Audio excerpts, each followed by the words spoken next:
नमस्कार दोस्तों, स्वागत है आपका हमारे YouTube चैनल पर MP फॉरेस्ट एग्ज़ाम पर। दोस्तों, अगर अभी तक आपने हमारे चैनल को सब्सक्राइब नहीं किया है तो सबसे पहले हमारे चैनल को सब्सक्राइब कर लें, क्योंकि इस चैनल में अब आपको MP फॉरेस्ट और MP फॉरेस्ट एग्ज़ाम से रिलेटेड जितने भी इम्पोर्टेंट इन्फॉर्मेशन होगी सभी आपको यहाँ पर मिलने वाली है।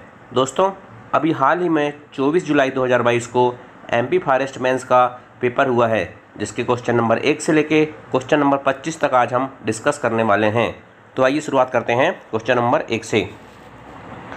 क्वेश्चन नंबर 1 कहता है अर्धचालक होते हैं, ऑप्शन दिए हुए हैं केवल तात्विक, केवल मिश्रण, तात्विक व मिश्रण, इनमें से कोई नहीं। तो इसका राइट आंसर हो जाएगा दोस्तों ऑप्शन नंबर सी, तात्विक व मिश्रण दोनों होते हैं। मतलब अर्धचालक जो होते हैं वो तात्विक भी होते हैं और मिश्रण भी होते हैं। मतलब कुछ अशुद्धियाँ मिलाकर भी हम अर्धचालक या सेमीकंडक्टर बना सकते हैं। दोस्तों, अर्धचालक या सेमीकंडक्टर क्या होते हैं? ऐसे पदार्थ होते हैं जिनकी जो विद्युत चालकता होती है वो चालक से कम होती है, परंतु अचालक उनसे ज़्यादा होती है। चालक जैसे तांबा और अचालक जैसे कांच। तो अर्धचालकों की जो विद्युत चालकता होती है वो चालकों से कम होती है, किंतु अचालकों से अधिक होती है। उदाहरण के लिए सिलिकॉन और जर्मेनियम का नाम आपने सुना होगा। नंबर दूसरा क्वेश्चन आया था USB पोर्ट से, क्या USB पोर्ट से कितने परिधीय उपकरण को जोड़ सकते हैं?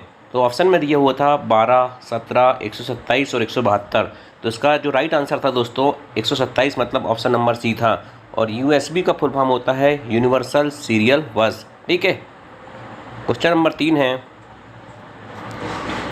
निम्न में से किसमें कृत्रिम बुद्धिमत्ता का उपयोग होता है? रोबोट, प्राकृतिक भाषा प्रसंस्करण, आभासी वास्तविकता या उपरोक्त सभी?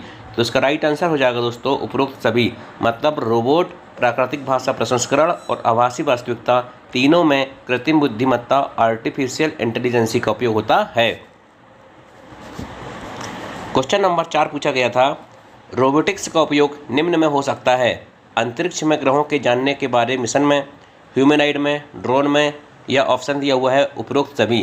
तो इसका आंसर भी हो जाता है उपरोक्त सभी। मतलब अंतरिक्ष में जो ग्रह होते हैं उनको जानने के बारे में जो मिशन होता है उसमें भी रोबोटिक्स का उपयोग किया जाता है, ह्यूमैनॉइड में भी रोबोटिक्स का उपयोग किया जाता है, और जो ड्रोन है उसमें भी क्या किया जाता है? रोबोटिक्स का उपयोग किया जाता है। इसलिए इसका आंसर हो जाता है ऑप्शन नंबर डी, उपरोक्त सभी। नेक्स्ट क्वेश्चन है क्वेश्चन नंबर 5, कंप्यूटर वायरस शब्द को किसने गढ़ा था या किसने प्रतिपादित किया था? ठीक है। तो इसका राइट आंसर हो जाता है दोस्तों फ्रेड कोहेन।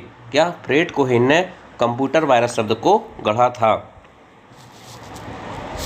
क्वेश्चन नंबर 6 है मध्य प्रदेश वन विकास निगम की स्थापना कब की गई थी?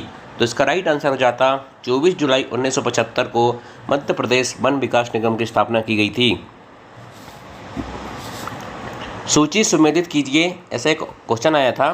तो इसमें एक साइड दिया था शाहपुर, मोहपानी, बरकुही, हिंगन देवी, और दूसरे साइड दिया था पेंच घाटी, तवा घाटी, कन्हान घाटी और सतपुरा चढ़ी। इनको आपको मिलाना था। तो इसका राइट आंसर हो जाता दोस्तों ए, मतलब शाहपुर का हो जाता तवा घाटी। ये कोयला क्षेत्र है, शाहपुर जो कोयला क्षेत्र है वो तवा घाटी में स्थित है। ठीक है। इसके बाद मोहपानी जो कोयला क्षेत्र है वो सतपुरा चढ़ी में स्थित है, और बरकुही जो कोयला क्षेत्र है वो कहाँ पर स्थित है? पेंच घाटी में है, और हिंगन देवी जो है दोस्तों वो कन्हान घाटी में स्थित है। तो क्वेश्चन नंबर 7 का आंसर ये यहाँ पर मैंने लिख दिया हूँ, इसको आप ध्यान से देख लें। क्वेश्चन नंबर 8 है चूना पत्थर उत्पादन में मध्य प्रदेश का 2020-21 में कौन सा स्थान है? तो याद रखना, चूना पत्थर के उत्पादन में मध्य प्रदेश का 2020-21 की स्थिति में प्रथम स्थान है। नेक्स्ट क्वेश्चन है क्वेश्चन नंबर 9, अमरकंटक तापीय विद्युत स्टेशन की स्थापना कब की गई थी? क्या? अमरकंटक तापीय विद्युत स्टेशन की स्थापना कब की गई थी? तो इसका राइट आंसर हो जाता दोस्तों 1977 में की गई थी। कब की गई थी? 1977 में अमरकंटक तापीय विद्युत स्टेशन की स्थापना की गई थी। निम्न में से मध्य प्रदेश में किसकी तापीय क्षमता 2020 के अकॉर्डिंग सर्वाधिक है? तो इसका राइट आंसर हो जाएगा दोस्तों सिंगाजी डोंगलिया। क्या? सिंगंजी डोंगलिया जो है दोस्तों इसकी तापीय क्षमता सर्वाधिक है। क्वेश्चन नंबर 11 पूछा था मध्य प्रदेश के किस प्रसिद्ध व्यक्तित्व का संबंध ग्वालियर से नहीं है? तो इसमें 4 ऑप्शन दिए थे, राजा भैया पूजवाले, पंडित शंकर राव, तानसेन और उस्ताद अमीर खां। तो दोस्तों आपको पता होगा तानसेन का संबंध तो ग्वालियर से है, और यदि आपने थोड़ा सा भी ध्यान से समारोह के बारे में पढ़ा होगा तो उसमें उस्ताद अमीर खां का संबंध जो कहाँ से है, वो इंदौर से है। तो इसमें जो उस्ताद अमीर खां है वो आंसर हो जाएगा, क्योंकि ये इंदौर से संबंधित हैं। नेक्स्ट क्वेश्चन है क्वेश्चन नंबर 12, अटल सुरंग किस राज्य में स्थित है? ऑप्शन दिया है हिमाचल प्रदेश, उत्तराखंड, जम्मू कश्मीर और उत्तर प्रदेश। तो इसका राइट आंसर हो जाता है दोस्तों हिमाचल प्रदेश में अटल सुरंग स्थित है। क्वेश्चन नंबर 13 पूछा था, 18वें G20 शिखर सम्मेलन का मेजबान देश कौन है? तो इसका राइट आंसर हो जाएगा दोस्तों भारत, क्योंकि जो 18वां G20 शिखर सम्मेलन है वो कहाँ पर होने वाला है? 2024 में भारत में होने वाला है। क्वेश्चन नंबर 14 पूछा था, किस हिंदी शब्द को ऑक्सफोर्ड लैंग्वेज 2020 में बर्ड ऑफ द ईयर घोषित किया गया है? तो इसका राइट आंसर हो जाता दोस्तों आत्मनिर्भरता, या आत्मनिर्भरता को ऑक्सफोर्ड लैंग्वेज 2020 में बर्ड ऑफ द ईयर घोषित किया गया है। क्वेश्चन नंबर 15 है, अंतर्राष्ट्रीय गांधी पुरस्कार प्राप्त डॉक्टर NS धर्मसक्तु किस क्षेत्र से संबंधित हैं? तो इसका राइट आंसर हो जाता कुष्ठ रोग उन्मूलन। कुष्ठ रोग उन्मूलन से संबंधित हैं डॉक्टर NS धर्मसक्तु। क्वेश्चन नंबर 16 पूछा था, हीरा भूमिया का मेला कहाँ लगता है? तो याद रखना दोस्तों इसके दो आंसर सही हो सकते हैं, क्योंकि जब भी हम पढ़ते हैं कि हीरा भूमिया का मेला कहाँ लगता है तो ग्वालियर और गुना के आसपास के क्षेत्रों में लगता है, लेकिन इसमें ऑप्शन में उसने दोनों दिया था, ग्वालियर और गुना। तो अब देखते हैं कि आयोग इसका आंसर क्या मानता है। वैसे आजकल आयोग दो ऑप्शन को भी आंसर मानने लगा है, ठीक है, ए और सी दोनों को वो सही मान सकता है, ठीक है। तो इसका आंसर ग्वालियर या गुना दोनों में से कुछ भी हो सकता है। नेक्स्ट क्वेश्चन पूछा था, बृहद संहिता की रचना किसने की थी? तो याद रखना बृहद संहिता की रचना की थी बराहमिहिर ने। किसने की थी? बराहमिहिर ने। भैरवगढ़ क्यों प्रसिद्ध है? भैरवगढ़ दोस्तों आपने सुना होगा उज्जैन के पास स्थित है, ठीक है। तो ये वस्त्र उद्योग के लिए प्रसिद्ध है भैरवगढ़। ओमकारेश्वर का प्राचीन नाम क्या है? तो याद रखना दोस्तों ओमकारेश्वर का प्राचीन नाम है मानधाता। क्या? मानधाता जो है ओमकारेश्वर का प्राचीन नाम है। क्वेश्चन नंबर 20 पूछा था, लोकमत समाचार पत्र के संपादक कौन थे? तो इसका राइट आंसर हो जाता दोस्तों द्वारका प्रसाद मिश्र लोकमत समाचार पत्र के संपादक थे।